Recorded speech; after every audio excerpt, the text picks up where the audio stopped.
There is one verse that is possibly the most misunderstood and misused verse in the entire Bible, and you've probably heard this before. I'm going to tell you what this verse is, I'm going to tell you how people get this wrong, and then I'm going to tell you what the true meaning and context of this particular verse is. This is a verse which is misused all the time in churches all across the world, and it took me many years before I understood the true meaning of this verse. Most people who have been in church all their lives still don't know what you're about to hear in this video. Have you ever heard the verse, "For where 2 or 3 are gathered in my name, there am I among them"? This verse actually means something completely different to what most people think it means. And when I reveal the actual meaning of this verse, many people watching this are going to be completely surprised.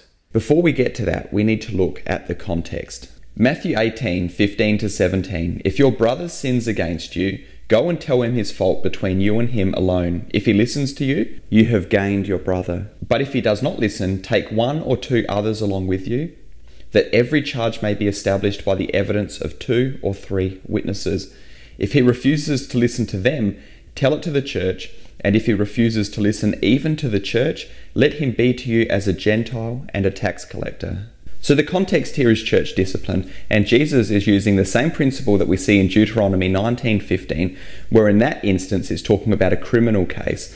A case must be brought forth with 2 or 3 witnesses. There must be multiple witnesses. Deuteronomy 19:15 says, "A single witness shall not suffice against a person for any crime or for any wrong in connection with any offence that he has committed. Only on the evidence of 2 witnesses or of 3 witnesses shall a charge be established." And what Jesus is doing is he's taking that and applying that here to church discipline. This is the same procedure that we must follow, is that church discipline must be brought forth to the church on the basis of 2 or 3 witnesses. So verses 18-19, "Truly I say to you, whatever you bind on earth shall be bound in heaven, and whatever you loose on earth shall be loosed in heaven.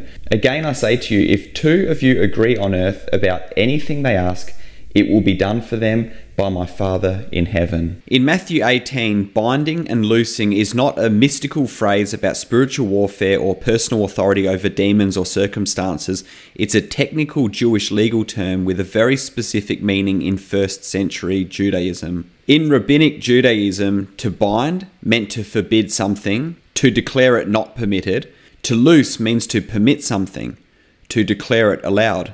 So binding and loosing here means the church has authority to make judgments about what is right or wrong in matters of sin and discipline, and heaven affirms those decisions when they are made according to Christ's instructions. So what we can see from all of this is outlined in Matthew 18 is that there is a particular process for church discipline in the church, and that God approves of this particular process. So what it's saying in the verses that we've just read out is that this is the type of church discipline that God sanctions, that he approves of, and this is the way that it's to be done.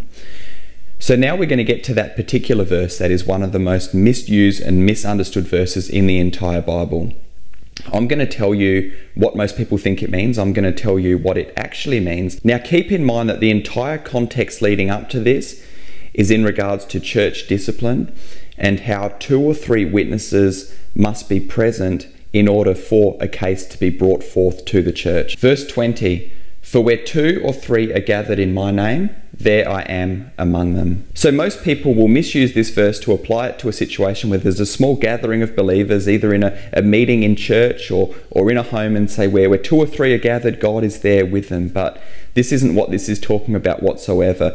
People will also use this to say, well, I don't need to go to church because even if 2 or 3 of us are gathered there, God is there with us. But you can see that this doesn't fit the context whatsoever, and God is there even if 1 person is there praying. It doesn't require 2 or 3 people for God to be there. What this is clearly talking about in the context is church discipline needing to follow a certain process where 2 or 3 witnesses are brought forth to establish a case, and that is the type of church discipline that God sanctions and that God approves, and that he is in that process because he approves of that process. So we'd love to get your thoughts. Have you heard this verse misused before? Did you know the true meaning of this particular verse? Leave your comments below and I'll talk to you soon. God bless you, friends.